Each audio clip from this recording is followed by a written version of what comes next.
ইন্না ফি খালকিস সামাওয়াতি ওয়াল আরদি ওয়া ইখতিলাফিল লাইলি ওয়ান নাহারি লাআয়াতিন লিউলিল আলবাব আল্লাযীনা ইয়াযকুরুনা আল্লাহ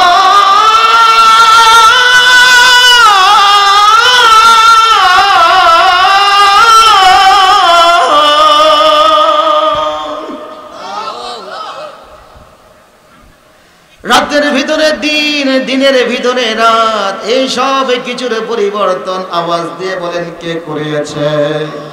আওয়াজ দিয়ে বলেন কে করিয়েছে? এই জন্য আল্লাহ পাক রব্বুল আলামিন বলেন আল্লাহু খালিকু কুল্লি শাইইন ওয়া হুয়া আলা কুল্লি শাইইন ওয়াকিল।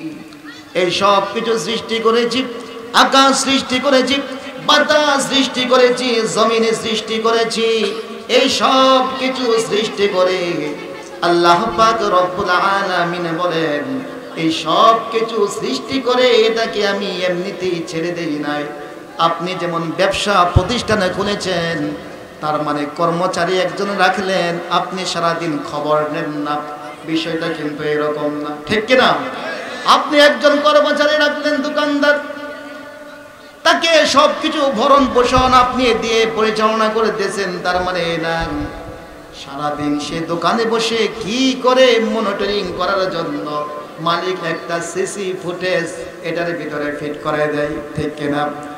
সবকিছু পর্যবেক্ষণ করার জন্য মূল মালিক যিনি, সব কিছু পর্যবেক্ষণ করার জন্য সব সময় তিনি ব্যাকুল হয়ে থাকেন, পর্যবেক্ষণ করেন। আল্লাহ পাক রব্বুল আলামিন ঠিক তদ্রূপভাবে এই আকাশ দিয়েছেন, বাতাস দিয়েছেন, এই সব কিছু দিয়েছেন।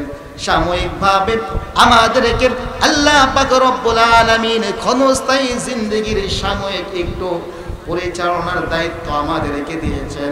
এর পরের অংশের মধ্যে আল্লাহ পাক রব্বুল আলামিন বলেন ওয়া হুয়া আলা কুল্লি শাইইন ওয়াকিল। বান্দারে এই সব কিছুর খালেক হলাম আমি, এই সব কিছুর সৃষ্টিকর্তা হলাম আমি, এই সব কিছু সৃষ্টি করে আমি আল্লাহ পাক এমনিতেই ছেড়ে দেই না। ওয়া হুয়া আলা কুল্লি শাইইন ওয়াকিল। এই সব কিছুর রক্ষণাবেক্ষণ তথা অভিভাবক ওয়াকিল তথা অভিভাবকের দায়িত্ব ভার গ্রহণ করেছি আমি আল্লাহ। সুবহানাল্লাহ বলবেন না? আওয়াজ দিয়ে বলি সুবহানাল্লাহ। আল্লাহ পাক রব্বুল আলামিন বলেন দুনিয়ার বুকে তোমাদের যেমন ব্যবসা প্রতিষ্ঠান এটাকে সুন্দরভাবে পরিচালনা করার পর টাকা পয়সা উপার্জন হয়, সব কিছু টাকা পয়সা সুন্দরভাবে হিসাব কিতাব করে বাড়িতে সিন্ধুকের ভিতর এনে রেখে দাও। এর একটা তালা চাবি আছে, চাবি আছে একটা, দুইটা, তিনটা, কত স্টেপ বাই স্টেপ সিন্ধুক। তারপরে আপনি টাকা রাখেন, বিদেশ থেকে গহনা যা কিছু আছে সোনা রূপা সুন্দরভাবে এটার ভিতরে আপনি রেখে দেন। কিসের জন্য? সেভের জন্য, হেফাজতের জন্য। আল্লাহ পাক রব্বুল আলামিন বলেন বান্দারে এই আসমানেরও চাবি আছে, জমিনেরও চাবি আছে। আসমানের উপরে তোমাদের জন্য রিজিক আছে, জমিনের নিচেও রিজিক আছে না নাই? আওয়াজ দিয়া বলেন জমিনের নিচে রিজিক আছে না নাই? এই রিজিক দিয়েছেন কে? আওয়াজ দিয়া বলেন রিজিক দেওয়ার মালিক কে? আল্লাহ পাক রব্বুল আলামিন বলেন লাহু মাকালিদুস সামাওয়াতি ওয়াল আরদ। এই আসমান জমিনের চাবি তথা মাকালিদ, মিফতাহ আই মিফতাহ অর্থাৎ চাবি। এই আসমান জমিনের ধন ভান্ডারের চাবি একমাত্র মালিক হলাম আমি আল্লাহ। আওয়াজ দিয়ে বলে সুবহানাল্লাহ। কষ্ট হচ্ছে আপনাদের? কষ্ট হচ্ছে? কিন্তু অত্যন্ত আল্লাহ পাক এত আদর করে, এত মায়া করে, এত যত্ন করে আদম আল্লাহ পাক সৃষ্টি করলেন। মানুষ আল্লাহ পাক সৃষ্টি করলেন। কিছু দুর্ভাগা আছে, কিছু হতভাগা আছে, যারা আমি আল্লাহ পাক রব্বুল আলামিনকে তারা এখনো চিনতে পারে নাই। আল্লাহ পাক রব্বুল আলামিন বলেন ওই সমস্ত মানুষগুলা ক্ষতিগ্রস্তদের অন্তর্ভুক্ত হয়ে গেছে। কই নাউজুবিল্লাহ। কাফেররা বলে যে এটা কিভাবে সম্ভব যে আল্লাহ পাক আমাদেরকে আবার পুনরুত্থান, আবার আমাদেরকে হাসরের ময়দানে আমাদেরকে উঠাবেন, এটা কিভাবে সম্ভব? আমরা তো পচে গলে শেষ হয়ে যাব। তারা আখিরাত বিশ্বাস করে না, তারা আখিরাত বিশ্বাস করে না। তারা বলে যে এটা কিভাবে সম্ভব, আমরা তো মাটির সাথে পচে গলে শেষ হয়ে যাব। এই জন্য দেখবেন যখন কোন হিন্দু মারা যায় তারা এটাকে কি করে পুড়িয়ে ফেলে, কি করে পুড়িয়ে ফেলে। অনেকে হয়তো দৃশ্যগুলো দেখেছেন, হায় আফসোস। তাদের উদ্দেশ্য কি? তাদের ধারণা যে এটাকে যখন পুড়িয়ে ছাই করে আকাশে উড়িয়ে দিব, বাতাসে উড়িয়ে দিব, কিছু পানির মধ্যে মিশ্রিত করে দেব, কিছু জমিনের নিচে দাফন করে দেব, যাতে করে আমাদেরকে আল্লাহ পাকের সামনে না দাঁড়াইতে হয়। বলি নাউজুবিল্লাহ। আল্লাহ পাক তাদের কথাগুলো কালামে পাকের মধ্যে বলে দিয়েছেন। সূরা কাফ 26তম পারার মধ্যে আল্লাহ পাক রব্বুল আলামিন বলেন, ইযা মিতনা ওয়া কুন্না তুরাবা, ইযা মিতনা ওয়া কুন্না তুরাবা ওয়া ইযামান ইন্না লামাবউসুন। এটা কিভাবে সম্ভব? আইদা মিতনা ওয়া কুন্না তুরাবা, আইদা আমরা কি আবার উঠবো, পুনরুত্থিত হব কাল কিয়ামতের ময়দানে? তারা বিশ্বাস করে না। আল্লাহ পাক রব্বুল আলামিন আলিফ লাম মিম সিজদার মধ্যে বলেন, ওয়ালাউ শি'না লাআতাইনা কুল্লা নাফসিন হুদাহা ওয়ালাকিন হাক্কাল কওলু মিন্নি লাআমলাআন্না জাহান্নামা মিনাল জিন্নাতি ওয়ান নাসি আজমাইন। আল্লাহ পাক রব্বুল আলামিন বলেন, আমি যদি ইচ্ছা পোষণ করতাম, আমি আল্লাহ পাক যদি চাইতাম প্রত্যেকটা মানুষকে ওয়ালাউ শি'না, আমি যদি চাইতাম লাআতাইনা কুল্লা নাফসিন হুদাহা, কুল্লা মানে সব, সব কুল্লা, ওয়ালাউ শি'না লাআতাইনা কুল্লা নাফসিন হুদাহা ওয়ালাকিন হাক্কাল কওল, প্রত্যেকটা মানুষদেরকে আমি সঠিক পথে পরিচালনা করতে পারতাম। কে বলেছেন? কি ঘুমিয়ে গেছেন? কি ঘুমিয়ে গেছেন? খারাপ লাগছে? আসলে তফসির মাহফিলের জন্য তফসির আপনাদের সামনে নিরিট কথাগুলো বলার চেষ্টা করেছি। ডাইনে বামে অনেক কথা বলতে পারতাম, সুযোগ ছিল, কিন্তু কিছু কোরআনের কথা শুনে যান যেগুলো দিলের খোরাক। কথা বলেন ঠিক না বেঠিক? আল্লাহ পাক রব্বুল আলামিন বলেন, আমি প্রত্যেকটা মানুষকে সঠিকের উপর পরিচালনা করতে পারতাম। ও দোস্ত, নিজের প্রতি চিন্তা করো। তোমাকে আমাকে আল্লাহ পাক বেড়াল বানায় নাই, কুকুর বানায় নাই। তোমাকে আমাকে কাফের ঘরে জন্ম দেয় নাই। তোমাকে আমাকে মুশরিক বানায় নাই, ইহুদি বানায় নাই, নাসারা বানায় নাই।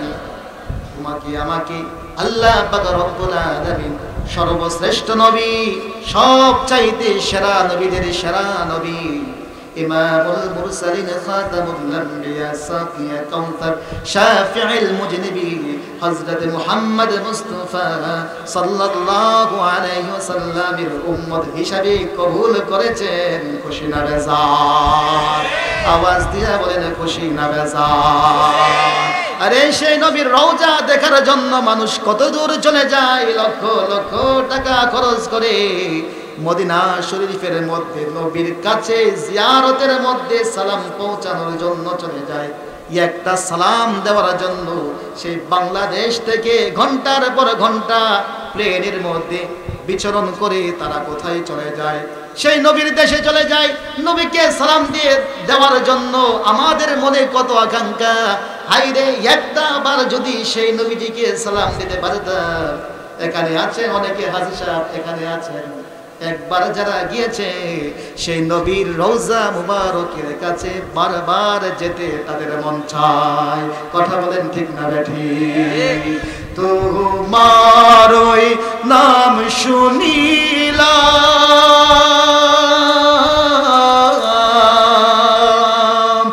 এই চোখে দেখলাম না, তোমার ওই নাম শুনিলাম,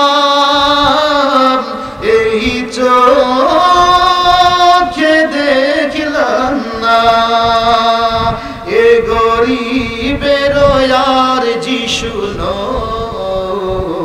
মুরি স্বপনে দেখা দাও না, এ গরিবের আর যিশু মুরি স্বপনে দেখা দাও না। আল্লাহ পাক রব্বুল আলামিন স্বপ্নে যুগে হলেও জিন্দেগিতে একবার যেন সেই নবীজির দিদার আমাদের নসিব হয়, জুড়ে বলি আল্লাহুম্মা আমিন। এজন্য বন্ধুরা আমার, আল্লাহ পাক রব্বুল আলামিন বলেন, ওয়ালাউ শি'না লাআতাইনা কুল্লা নাফসিন হুদাহা ওয়ালাকিন হাক্কাল কাওলু মিন্নী লাআমলাআন্না জাহান্নাম لأملأن جهنم من الجنة والناس أجمعين।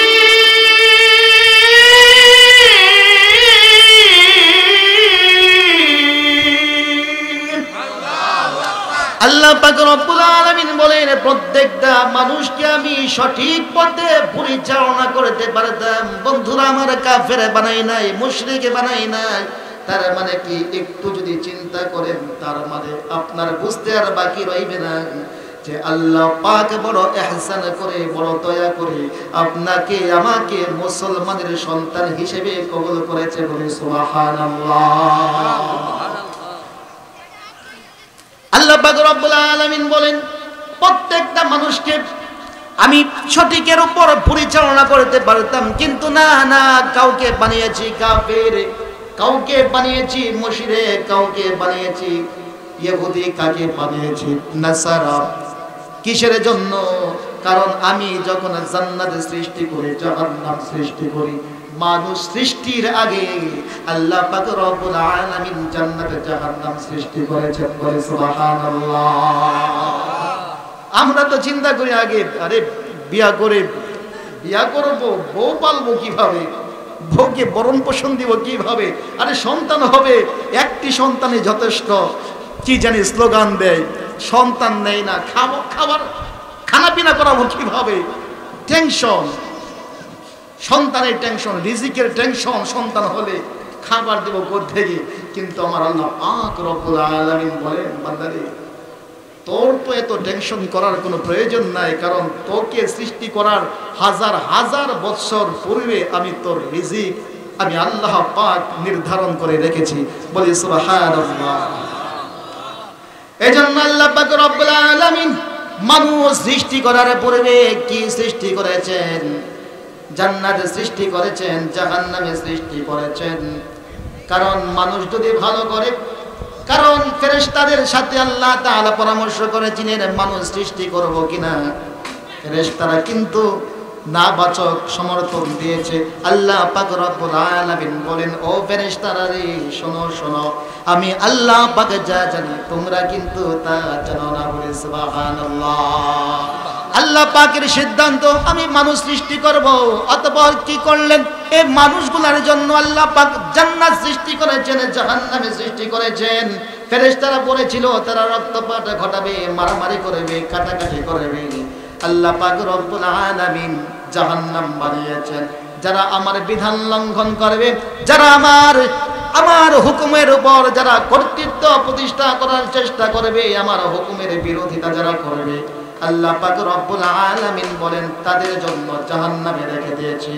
আর আমি দুনিয়ার বুকে যাদেরকে আমি যেই বিধি নিষেধ হুকুম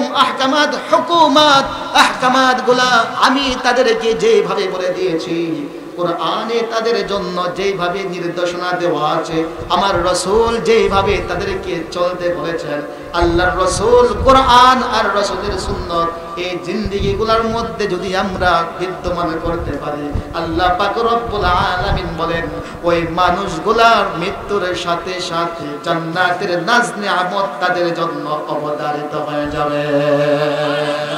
আওয়াজ দিয়ে বলি সুবহানাল্লাহ। এই জন্য জাহান্নামী যারা হবে, এই জন্য জাহান্নাম সৃষ্টি করেছে। এই যে আয়াতের রহস্য, আল্লাহ প্রত্যেকটা ব্যক্তিকে সঠিকের উপর পরিচালনা করতে পারতেন, কিন্তু কেন করবেন না? জান্নাত সৃষ্টি করেছে, জাহান্নাম সৃষ্টি করেছে। ভালো আমল করবেন, নেক আমল করবেন, নামাজ পড়বেন, মানুষের সাথে সৎ ব্যবহার করবেন, মানুষের সম্পদ মেরে খাবেন না, ভাইয়ের সম্পদ মেরে খাবেন না, বোনের সম্পদ মেরে খাবেন না, ফুফুর সম্পদ মেরে খাবেন না, কারো উপর অত্যাচার করবেন না, জুলুম করবেন না, কারো হক নষ্ট করবেন না, মানুষের সাথে মিথ্যা কথা বলবেন না, মানুষের সম্পদ আত্মসাৎ করবেন না। এই জিনিসগুলো যদি আপনি সঠিকভাবে পুঙ্খানুপুঙ্খানুভাবে আপনি যদি আমল করতে পারেন, আল্লাহ পাক রব্বুল আলামিন বলেন ওই সমস্ত মুমিনদের জন্য আমি আল্লাহ পাক রব্বুল আলামিন জান্নাতে রেখে দিয়েছি। বলে সুবহানাল্লাহ। আর যারা কাফের ফুজ্জার যারা আছে, বেদিন ইহুদি নাসারা কাফের মুশরিক যারা আছে, ওই সমস্ত কাফের ফুজ্জারদের জন্য আমি আল্লাহ পাক ওই যে জাহান্নামে রেখে দিয়েছি। কারণ জাহান্নামের সাথে আমি ওয়াদা করেছি, জাহান্নাম যখন আমি সৃষ্টি করেছি, রে জাহান্নাম তোকে আমি সৃষ্টি করলাম। জাহান্নাম বলে আল্লাহ আমাকে আপনি সৃষ্টি করেছেন, আমাকে খাবার তো দিতে হবে, আমার খাবার কি আপনি দিবেন না? আল্লাহ পাক রব্বুল আলামিন বলেন এরে জাহান্নাম যতক্ষণ পর্যন্ত না তোর উদর অর্থাৎ তোর পেট যতক্ষণ পর্যন্ত না ভরবে, যতক্ষণ পর্যন্ত তুমি জাহান্নাম তৃপ্ত না হবে, ততক্ষণ পর্যন্ত আমি আল্লাহ তোমার ভেতরে খাবার দিতেই থাকবো। সুবহানাল্লাহ। আল্লাহ পাক ওয়াদাবদ্ধ হয়েছেন, এই জন্য এই জাহান্নামের খাবার হবে কাফের ফুজ্জার। কথা বলেন ঠিক না ঠিক? কাফের ফুজ্জার যারা আজকে মুসলমানদের উপর নির্যাতন করতেছে, মুসলমানদের উপর বোমা নিক্ষেপ করে মুসলমানদেরকে নির্যাতন করতেছে, আল্লাহ পাক রব্বুল আলামিন বলেন এই দুনিয়ায় শেষ না। ফেরাউন নমরুদ তোমাদের চাইতে বড় শক্তিশালী ছিল, নমরুদ তোমাদের চাইতে বড় শক্তিশালী ছিল।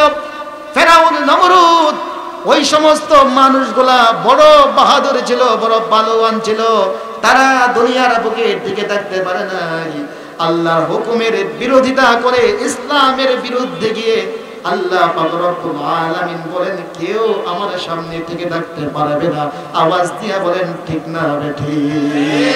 এই জন্য আল্লাহ পাক রব্বুল আলামিন বলেন যারা কাফের ফুজ্জার তাদেরকে ওই জাহান্নামের মধ্যে দেওয়া হবে।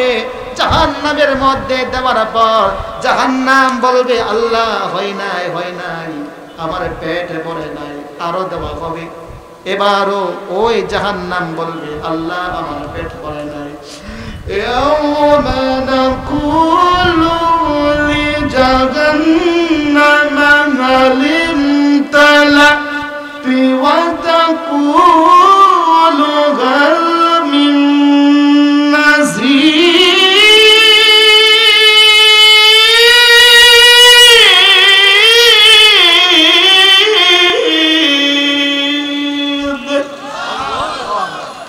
هل امتلأت وتقول هل من مزيد। এই জাহান্নাম বলে আরো লাগবে, আরো লাগবে, আমাকে আরো খাবার দাও, আরো খাবার দাও। এইভাবে যখন সে আত্মচিৎকার করবে, আল্লাহ পাক রব্বুল আলামিন শেষ পর্যন্ত তিনার নিজ কুদরতের পাপ আল্লাহ পাকের বুখারী শরীফের মধ্যে তিনটি শব্দ তিন ভাবে এসেছে, কত্তুন কত্তুন কিত্তুন কিত্তুন কত কত কত, তিনটি শব্দ তিন ভাবে এসেছে।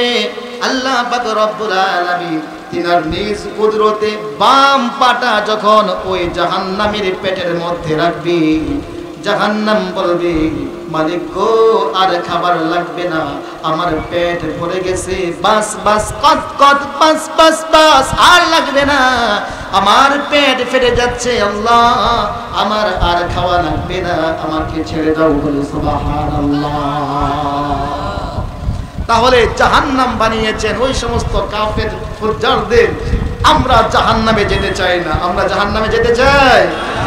কারা কারা জাহান্নামে যেতে চায় দেখি? মাশাআল্লাহ, জাহান্নামে কারা কারা যেতে চায়? মাশাআল্লাহ, সবাই মনোযোগ সহকারে শুনতেছেন। তাহলে আমরা কোথায় যেতে ইচ্ছুক? আমরা কোথায় যাইতে প্রস্তুত? আমরা আওয়াজ দিয়ে বলেন, আমরা কোথায় যাব? এই পেছনের মানুষ জান্নাত মনে হয় আপনারা চান না। আমরা কোথায় যেতে চাই? আইটো জুড়ে বলেন, কোথায় যেতে চাই?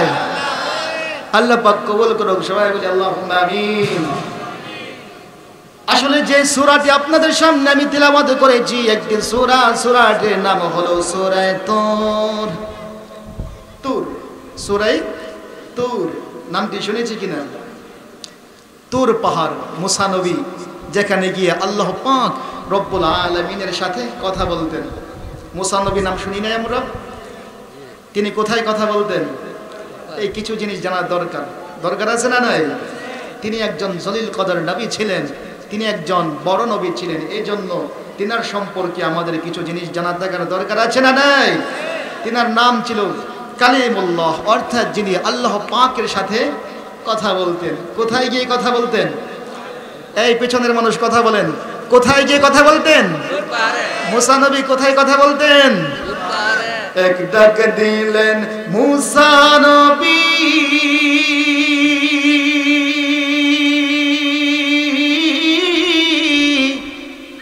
তোর পাহাড়ে গেলেন তিনি। ঠিক কিনা? আমরা রমজানের সময়, আমি যখন ছোট, এক বৃদ্ধ ছিল, তিনি সেহরি সবার আগে খেয়ে ফেলতেন রমজানের সময়। তিনি সেহরি খেয়ে মাশাআল্লাহ, তার লাঠি ছিল, তার চেহারাটা আমার ভেসে আসছে। তার খুব দুর্বল মানুষ, কোন রকম ভর করে মসজিদে আসতো। আমরা তখন লেখাপড়া করতাম। তো রমজানের সময় আমরা শেষ রাত্রে ছাত্ররা যারা আছে অনেকে ওই সময় তিলাওয়াত করতো, অনেকে তাহাজ্জুদ নামাজ পড়তো। এই মুরব্বী এসে সুন্দর করে মাইক চালিয়ে সে এই গজলটা পরিবেশন করতো। বলি সুবহানাল্লাহ। আল্লাহ পাক তার কবরটাকে জান্নাতের টুকরা বানিয়ে দেখ, বলি আল্লাহুম্মা আমিন। সেই গজলটা বলতো কত সুন্দর করে। এক ডাক দিলেন মুসা নবী, তোর পাহাড়ে গেলেন তিনি। হায়রে খুদার নূরে পাহাড় জ্বলে, খুদার নূরে পাহাড় জ্বলে, মুসা জ্বলে না।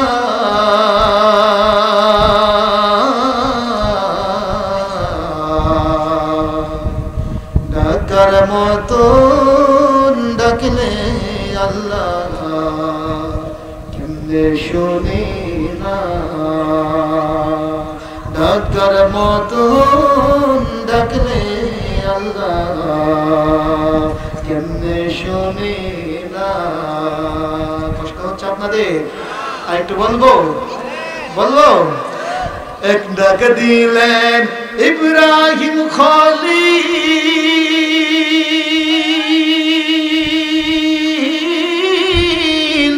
নমরুদের আগুনে জ্বলি।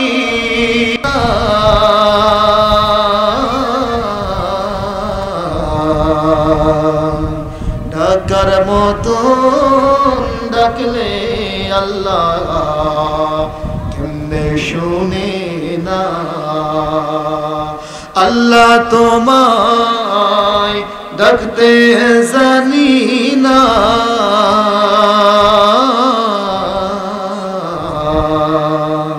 ডাকার মতো ডাকলে আল্লাহ কেমনে শুনে না। কথা বলেন ঠিক না ঠিক? আজকে আমরা ডাকতে পারি নাই। ইব্রাহিম খলিল আগুনের ভিতরে বসে যেভাবে আল্লাহকে ডেকেছেন, আকাশের ফেরেশতা চলে এসেছে, বৃষ্টি দেব নাকি? বাতাসের ফেরেশতা চলে আসে। ও ইব্রাহিম, বাতাসের ফেরেশতারা চলে আসলো, তোমার অবস্থা দেখতেছি বড় মুসিবতে তুমি আছো, বলো আমাদের কোনো প্রয়োজন আছে নাকি? আমরা তোমাদেরকে সাহায্য করবো কিনা? ইব্রাহিম নবী বলেন, না না না, তোমাদের কোনো কিছু করতে হবে না, কারণ আমার সব কিছু পর্যবেক্ষণ করনেওয়ালা একজন আছে, তিনি কে?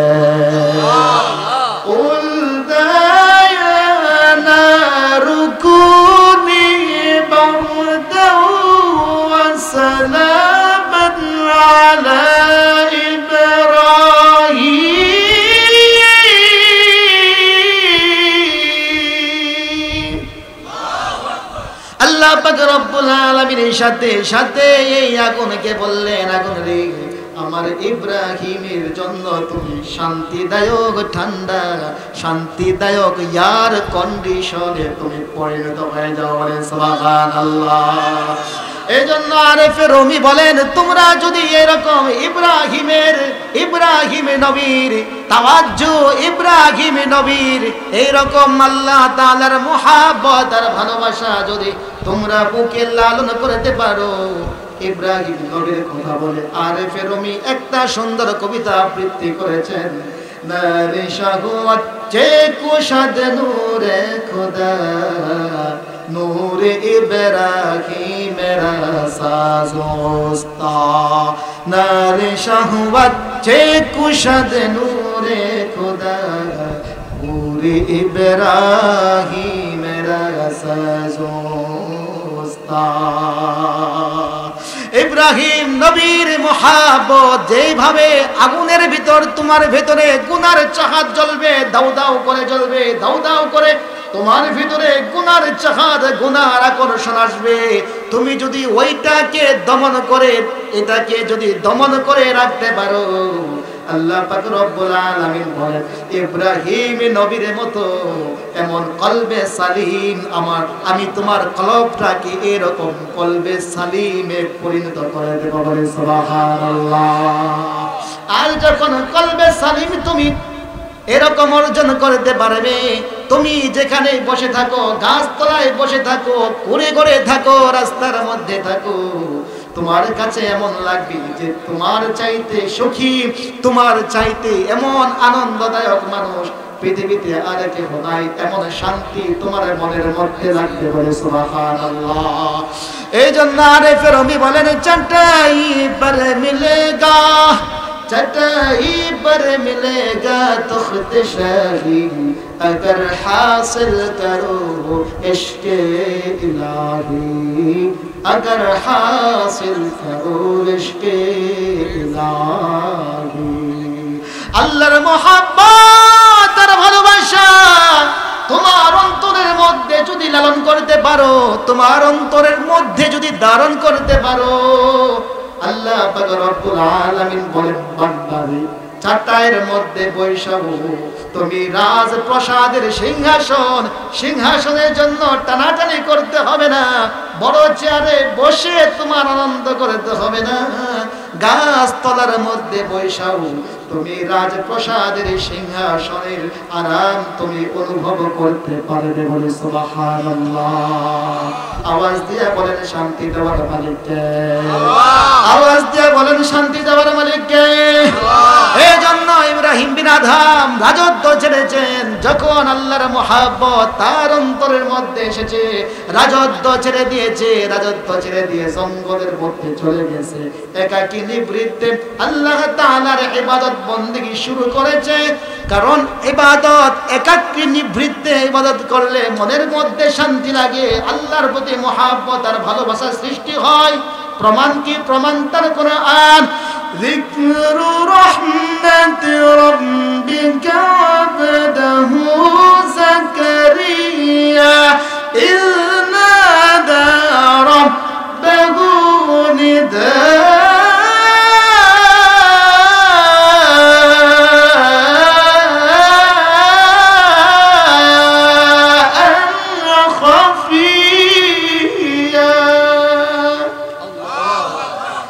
জাকারিয়া নবী আলাইহিস সালাতু ওয়াস সালাম একাকী নিভৃতে আল্লাহ তাআলার কাছে দোয়া করেছিলেন, সেই দোয়া কবুল করেছেন কে? অনেক বয়স হয়ে গেছে, যাক ওই দিকে যাচ্ছি না, শেষ পর্যন্ত জাকারিয়া আলাইহিস সালাতু ওয়াস সালামের দোয়া আল্লাহ পাক কবুল করেছেন।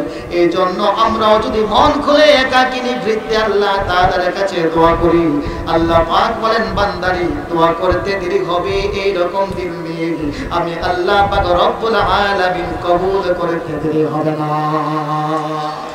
আওয়াজ দিয়ে বলি সুবহানাল্লাহ।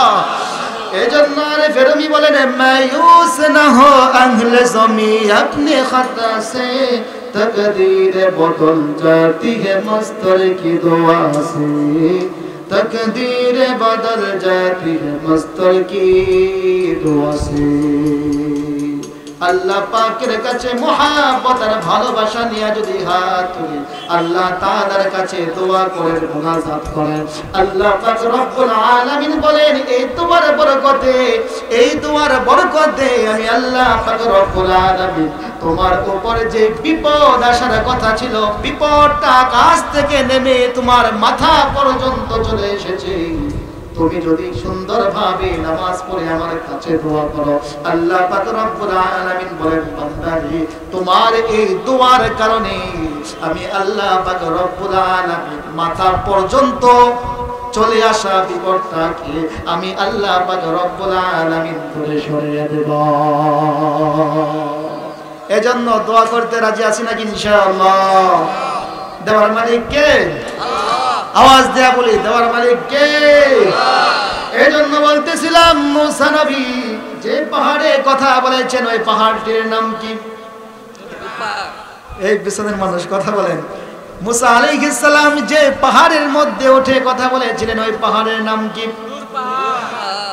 আল্লাহ পাক রব্বুল আলামিন ওই পাহাড়ের নামকরণ করে একটা সূরা নাযিল করেছেন 27 পারার 2 নম্বর পৃষ্ঠা।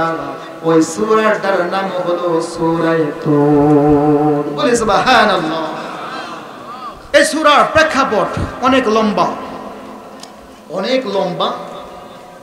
সারসংক্ষেপ কথা এতটুকু বুঝেন, মক্কার কাফের মুশরিক আবু জাহেল উতবা আবি শাইবা তারা যখন চতুর্দিক দিয়ে আমার নবী আপনার নবী হযরত মুহাম্মদ মুস্তাফা সাল্লাল্লাহু আলাইহি ওয়াসাল্লামকে এক প্রকার অবরোধ করে ফেললেন।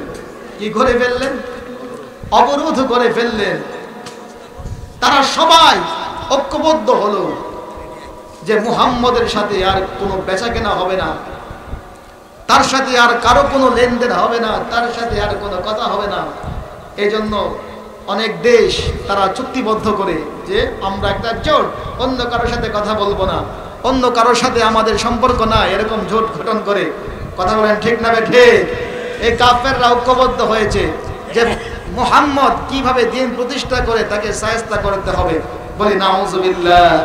সে পরামর্শ করলো যে কারোর সাথে যেন মুহাম্মদ কথাবার্তা না বলতে পারে, কেউ মুহাম্মদের কাছে খানা পিনা যা কিছু আছে খাদ্য দ্রব্য কোনো কিছু নিয়ে প্রবেশ করতে পারবে না। আলটিমেটাম দিয়ে দিল।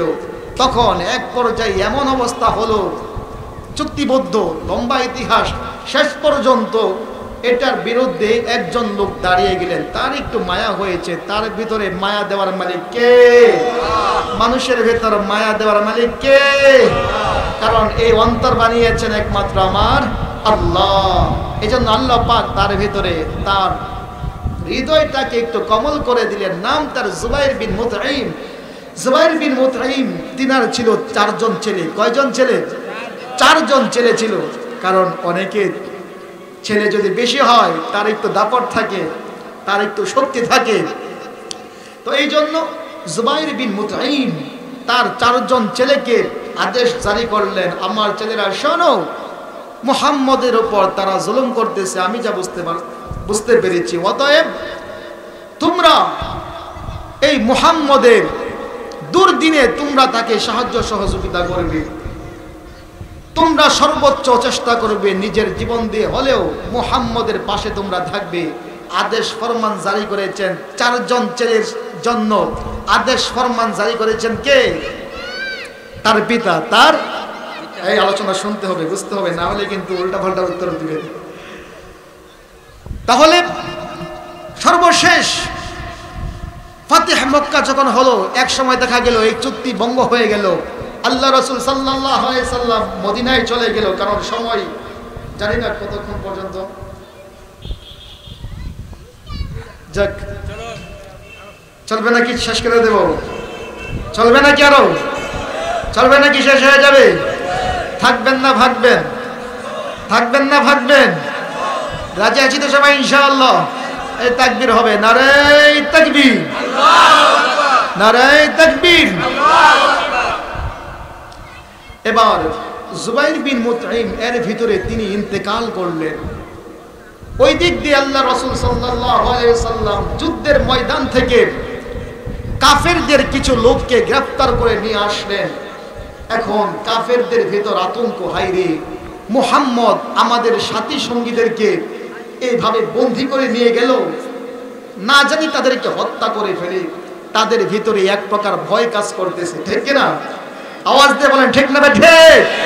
ভয় কাজ করতেছে। যেমন ইসরায়েলের সৈন্যদেরকে বন্দী করে নিয়ে গেছেন কিছু ফিলিস্তিনের মুজাহিদরা। যাক, এখন তাদের ভিতরে ভয় কাজ করতেছে, না জানি আমাদের সাথী সঙ্গীদেরকে হত্যা করে ফেলে। ভয় আছে না নাই? ভয় আছে না নাই? আছে। এজন্য মক্কার কাফেররা তারা পরামর্শ করলো, তাহলে কি করা যায়? এই মুহাম্মদের সাথে কথা বলার জন্য কাকে পাঠানো যায়? কারণ কথা বলার জন্য তো একটা গণ্যমান্য ব্যক্তির দরকার আছে না নাই, যার সাথে মহব্বত। তো তারা লক্ষ্য করলো যে মুহাম্মদের সাথে কার বেশি সম্পর্ক ভালো। কারণ কাফেররা কিন্তু আমার নবী আপনার নবীকে হযরত মুহাম্মদ মুস্তাফা সাল্লাল্লাহু আলাইহি সাল্লাম বলতো না, নবীজি বলতো না। আমরা যেমন বলি রাসূলুল্লাহ সাল্লাল্লাহু আলাইহি ওয়াসাল্লাম, তারা বলতো কি মুহাম্মদ। কি বলতো? মুহাম্মদ। তো মুহাম্মদের সাথে কার সম্পর্ক ভালো? শেষ পর্যন্ত এই জুবাইরকে নির্বাচন করলেন, অর্থাৎ মুতঈম ইন্তেকাল করলেন।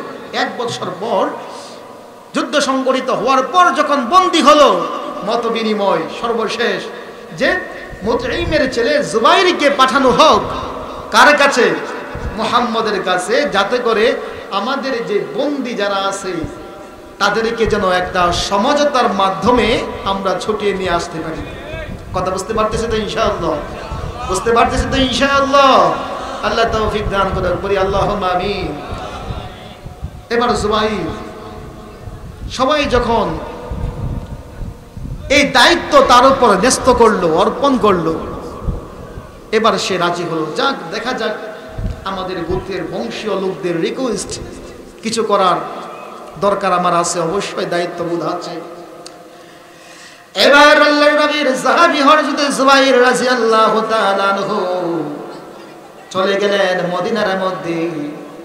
মদিনার মধ্যে অবস্থান করলেন। মদিনার মধ্যে অবস্থান করতেছেন অনেক দূরের পর শেষ পর্যন্ত হযরত জুবাইর রাদিয়াল্লাহু তাআলা আনহু তখন তিনি মুসলমান হয় নাই। তিনি চলে গিয়েছেন আল্লাহর হাবিব সাল্লাল্লাহু আলাইহি ওয়াসাল্লাম তখন নামাজ পড়তেছিলেন, মাগরিবের নামাজ। ওই মাগরিবের নামাজের মধ্যে রাসূল পাক যে সূরাটি তেলাওয়াত করতেছিলেন ওই সূরাটির নাম হলো সূরা তুর। বলি সুবহানাল্লাহ।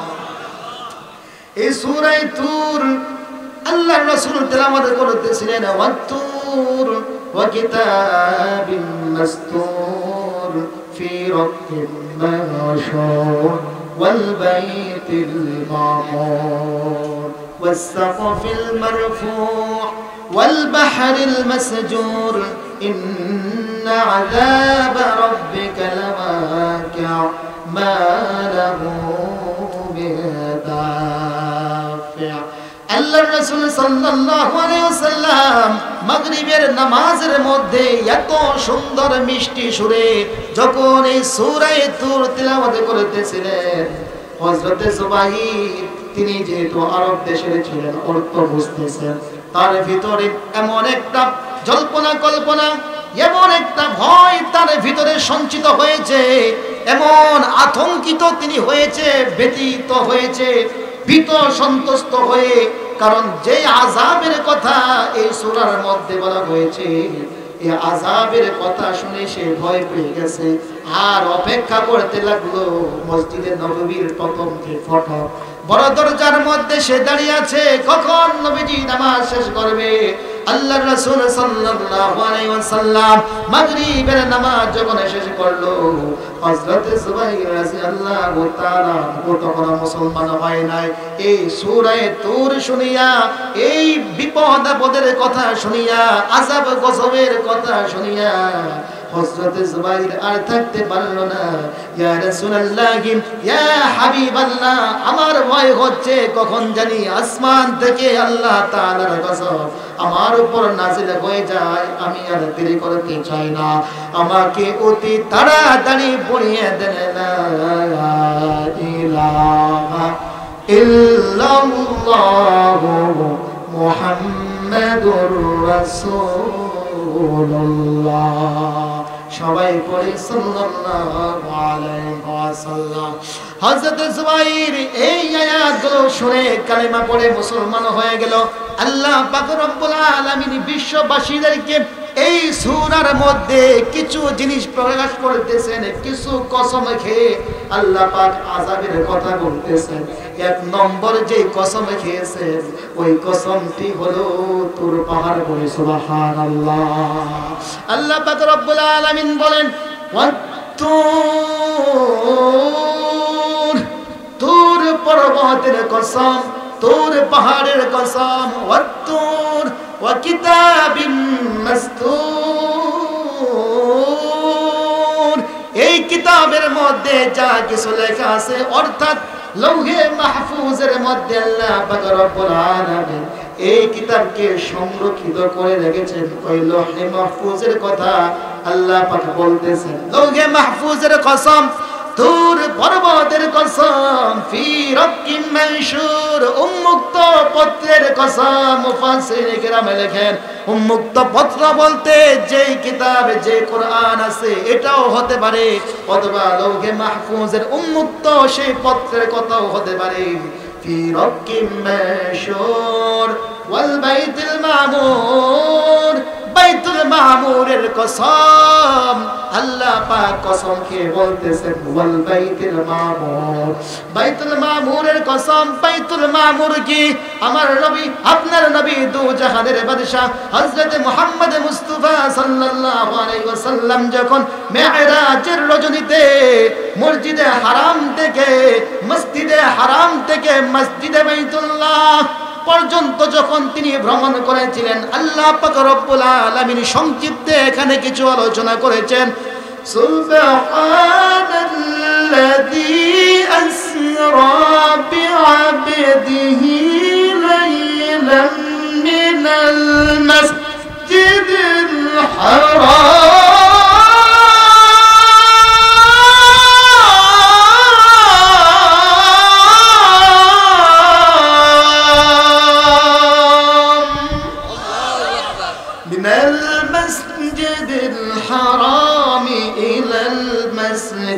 الأقصى الذي باركنا حوله لنريه من آياتنا إنه هو السميع البصير। আয়াতের অর্থ উলামায়ে কেরাম জানে, আপনারা শুধু এতটুকু জানেন মসজিদে হারাম থেকে আল্লাহ পাক মেরাজের রজনীতে আমার নবী, আপনার নবীকে মসজিদে আকসায় নিয়ে এসেছেন। ওই মসজিদে আকসা তথা বাইতুল মুকাদ্দাস, আজকে বাইতুল মুকাদ্দাস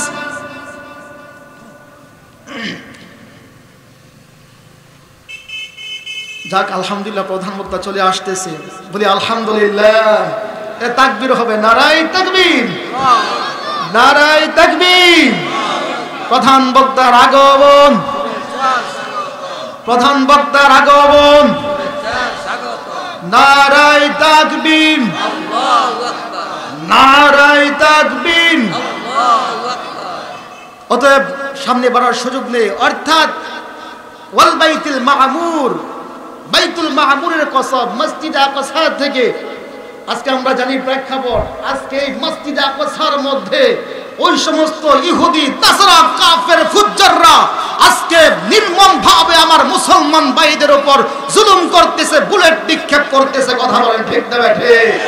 এই স্পষ্ট ঘোষণা দিতে চাই, আমরা মুসলমান, আমরা খালিদ বিন ওয়ালিদের উত্তর শরীফ, আমরা আমিরুল মুমিনিন হযরত ওমর রাদিয়াল্লাহু তাআলা আনহুর উত্তর শরীফ, আমরা শাহজালাল ইয়ামানি রাহমাতুল্লাহি আলাইহির উত্তর শরীফ।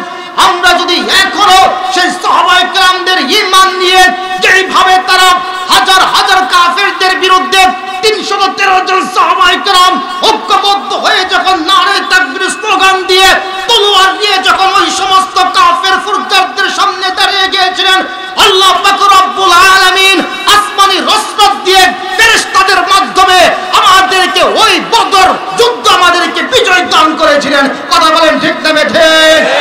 সেই বাইতুল মুকাদ্দাসের মধ্যে আমার নবী, আপনার নবী সেই মেরাজের রজনীতে নামাজ পড়েছিলেন।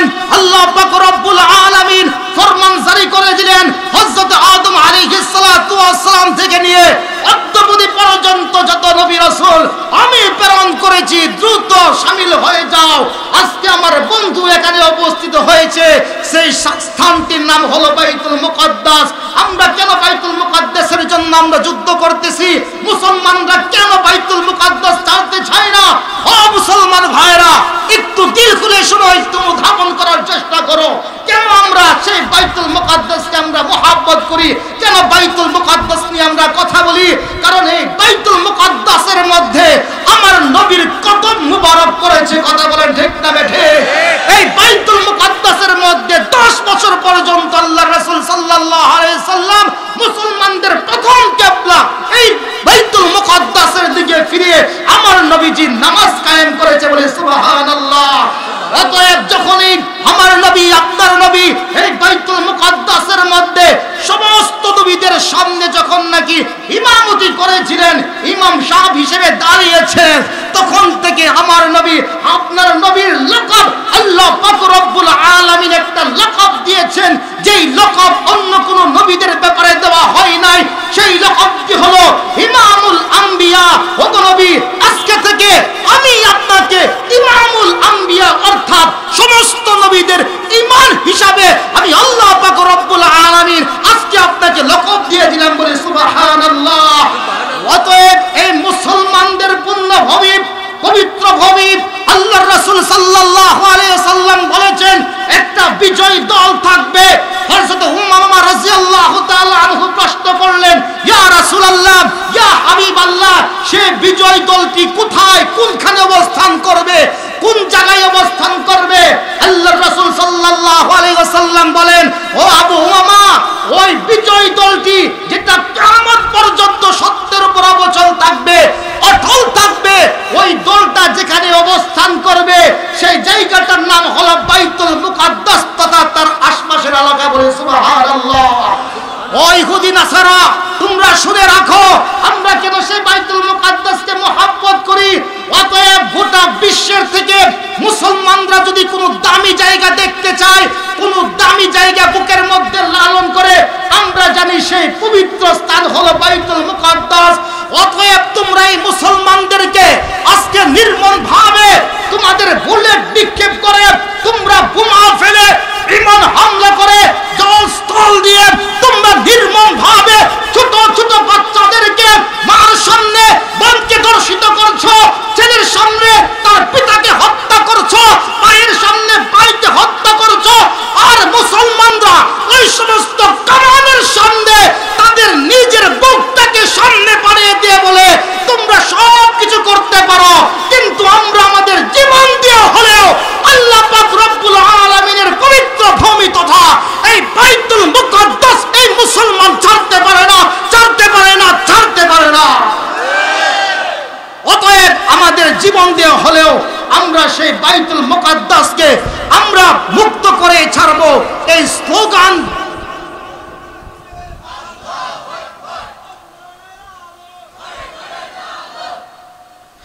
যাক, আমাদের প্রধান বক্তা চলে এসেছে, সর্বশেষ কথা ওয়াল বাইতুল মামুর, আল্লাহ পাক এই বাইতুল মামুরের কসম খেয়েছেন। কসম কি আল্লাহ পাক একটা কথা বলেছেন সর্বশেষ, সেটা হলো কি ইন্না আযাব রাব্বিকা লাওয়াকি, আল্লাহ পাকের আযাব তোমাদের উপর অবশ্যই আসবে, মালাহু মিন দাফি, কেউ এটাকে রোধ করতে পারবে না। অতএব আল্লাহ তাআলার আযাব গজব আসার আগে আগে আমাদের প্রত্যেককে পরিপূর্ণ ঈমানদার হয়ে কবরে যাওয়ার তৌফিক দান করো। সবাই বলি আল্লাহুম্মা আমিন, আওয়াজ দিয়ে বলি আল্লাহুম্মা আমিন। আমার জন্য দোয়া করবেন যারা আয়োজন করেছে, যুবক ভাই যারা আছে, এলাকাবাসী সবার জন্য দোয়া করি। আল্লাহ পাক রব্বুল আলামিন